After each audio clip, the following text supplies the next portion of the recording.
بسم اللہ الرحمن الرحیم۔ یہ گلستان سعدی میں سے حکایت نمبر 18 ہے۔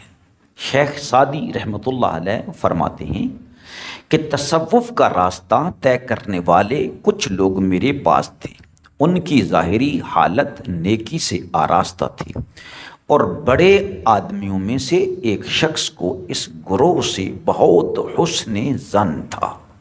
اس نے ان کا روزینہ مقرر کر دیا، یہاں تک کہ ان میں سے ایک نے ایسی حرکت کی جو فقیروں کے شایان شان نہ تھی۔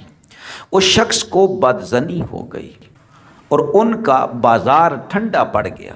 میں نے چاہا کہ کسی طریقے پر ان دوستوں کا روزینہ تھا اس کو واپس دلانا شروع کر دوں، ان سے کوئی نیکی کروں۔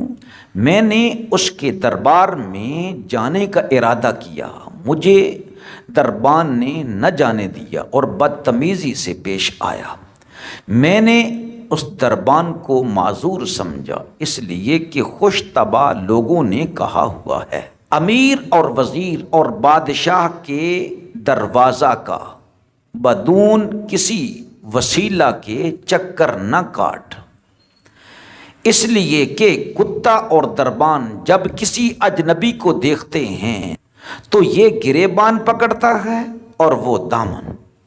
یہاں تک کہ ان صاحب کے درباری مقربوں کو میرا علم ہو گیا کہ یہ شیخ سعدی ہیں، تو وہ مجھے عزت کے ساتھ اندر لے گئے صاحب کے پاس اور ایک اونچی جگہ میرے لیے مقرر کی، لیکن میں تواضع میں نیچے بیٹھا اور میں نے کہا مجھے رہنے دیجئے، میں تو ایک ادنا غلام ہوں، تاکہ غلاموں کی صف میں بیٹھوں۔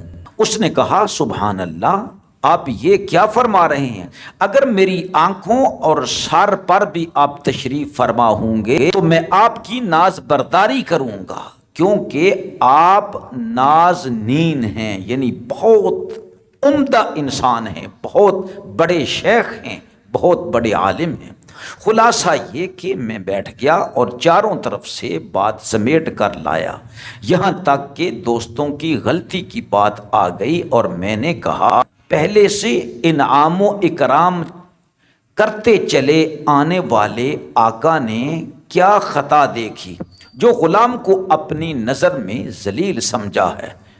بڑائی اور بردباری خدا ہی کے لیے مسلم ہے، جو خطا دیکھتا ہے اور روٹی دیتا رہتا ہے۔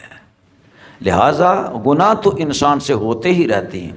حاکم کو یہ بات بڑی پسند آ گئی اور دوستوں کے گزارے کے اسباب کا حکم فرما دیا تاکہ پرانے قاعدہ کے مطابق پھر بندوبست کر دیں اور معطلی کے زمانے کا خرچہ بھی دے دیں جو درمیان سے خرچے کے بغیر دن گزرے ہیں۔ واہ سبحان اللہ۔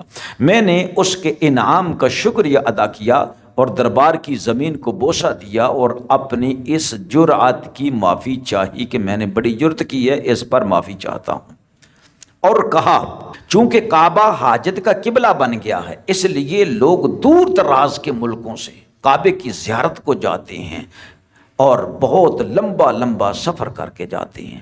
تجھے ہم جیسوں کی برداشت کرنی چاہیے اگر ان سے کوئی غلطی ہوتی ہے، اس لیے کہ بے پھل کے درخت پر ڈھیلا نہیں مارتا ہے۔ جب بھی کوئی ڈھیلا پھینکتا ہے تو اسی کی طرف پھینکتا ہے جس درخت کو آم وغیرہ پھل وغیرہ لگے ہوئے ہوں۔ اس لیے اللہ نے آپ کو دیا ہے، آپ سخی بھی ہیں، اس لیے لوگ دور دراز سے آ کر تیرے دربار میں حاضر ہوتے ہیں۔